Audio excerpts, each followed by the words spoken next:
Hey guys, it's Erin. I hope you guys can hear me okay. It's loud here where I am. But a friend of mine, Cindy Reed, just sent me a video to watch via Messenger. And I wanted to share it, but at the end it tells you to be, if you believe in God, to send this to these people. And it's a yes or no, or 100% you win, otherwise you're ashamed of God. And I don't believe that. I don't want to put that kind of like chain letters thing. I don't believe in all of that. But I did love the story, and so instead of just posting the video, which is all words, I thought I would share it here. So basically, it was a young man who went to, who wasn't really religious, but he went to a Bible study with a few of his friends, and he left there feeling like, he wanted to hear God. He wanted to know God's voice. He wanted to be obedient to God's voice, but he didn't always know when he was hearing from God. And so he was driving home, and he passed by a convenience store, and he felt something within him say, "Stop and get some milk." And he was like, "Is that you, God?" It's like, no, God can't be telling me to stop and get a gallon of milk. What's that? So he kept driving. But he still kept that feeling of, I need to go and buy a gallon of milk. Hi, Wendy! So the next time he came by a convenience store, he stopped and picked up a gallon of milk. He's like, okay, God, if this is you, I'm going to be obedient. I feel like I need to pick up a gallon of milk. I'm just going to do it. So he went in and he got his gallon of milk, got back in his car, and continued on his way home. And, he was still kind of having this conversation with himself about being obedient, hearing God's voice, not really knowing for sure when he hears God's voice, but having the desire to hear him and to be obedient. He passed 7th Street, he passed 6th Street. He was coming up on 7th Street, and he felt, again, the urge to turn down 7th Street.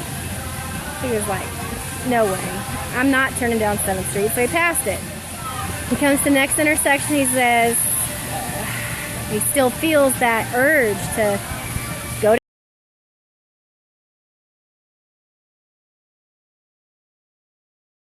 I'm going to. Okay, we're back on. Okay, hi Wendy. All right, so I got a phone call and my video cut out, so hopefully you guys can hear this. Anyway, so he passed 7th Street, still felt the urge to turn on. So he came to the intersection, turned back around, and drove down 7th Street. He got in, to 7th Street, pulled over, and he's like, okay, God, what was this? Is this you, or is this just me and Chris? And it was like a semi-commercial district, but it was like 9-10 o'clock at night, so everything was closed up. The houses looked like everybody was asleep. So he sat there for a minute, and then he heard or felt within him, go across the street to that house and knock on the door and give them the milk. He was like, no way. So he opened the door and he started to get out, and then he sat back down. He's like, God, this can't be you. These people, the house is dark. They're asleep. They're going to be mad at me if I go up and knock on the door. There's no way it's you. And he sat there and he felt it again more strongly. Just go up to the house, knock on the door, and give them the milk. And so he's like, okay, God, if this is you, I'm going to be obedient. If it's not, and I end up looking like a crazy person, or if they don't answer, I'm leaving. So he walks up, goes up on the porch, knocks on the door. Man calls out, who is it? What do you want? So the guy turns around and starts to go back to his car. But right at that moment, before he gets off the porch, the man opens the door. He's like, what do you want? And he's so, shocked, he just handed him the gallon of milk. Here. The man grabbed it and ran down the hallway in the house. A couple minutes, a couple seconds later, a woman comes out of the room carrying milk Hey, Catherine. Kathy, good to see you. She runs into another room, and a couple seconds later, the man comes out carrying a baby with tears coming down his face. And he goes to the door and he says to the man, I'm getting teary-eyed. We were just in the room praying, asking God how we can get a bottle of milk for the baby. They'd had, things that happened that month, and they had to spend a lot more money, and they didn't have any money to get the baby some milk. It was the middle of the night. It was difficult for them to get out and go to the convenience store and see if somebody could help them. And so they were just in the room with the baby crying, praying, asking God to help them somehow get some milk for the baby. And this young man was being obedient to that still small voice, not even sure if it was God, but being obedient. And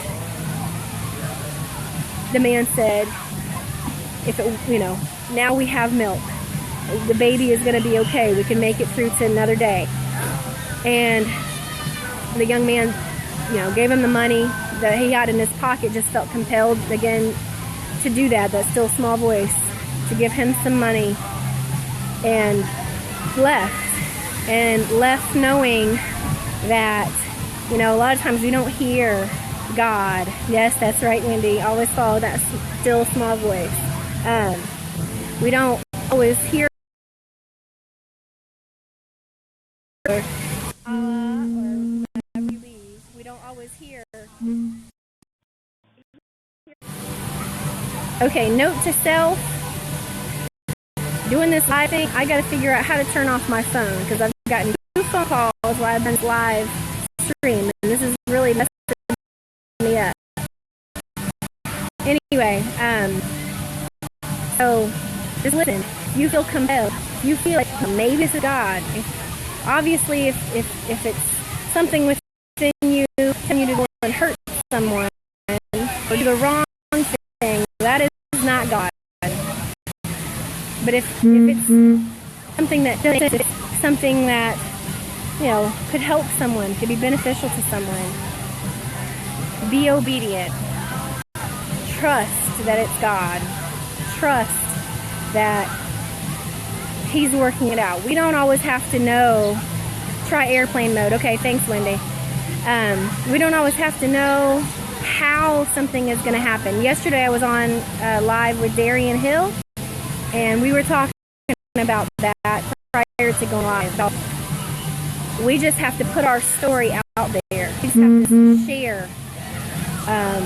We just have to share our story or our message or our service or whatever it is. We just have to share that with people. We have to put it out there. We have to trust that God will work out the house, that God will make sure that it reaches the people that it needs to reach, that the people who need to hear the message or this message today will hear it and will act on it and impact the world.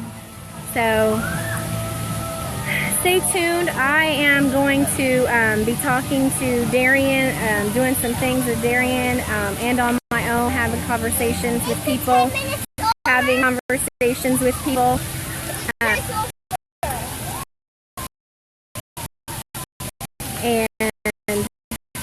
okay, I've got to get off. I've got people coming. So anyway, with that, let's and stay tuned for more Connect.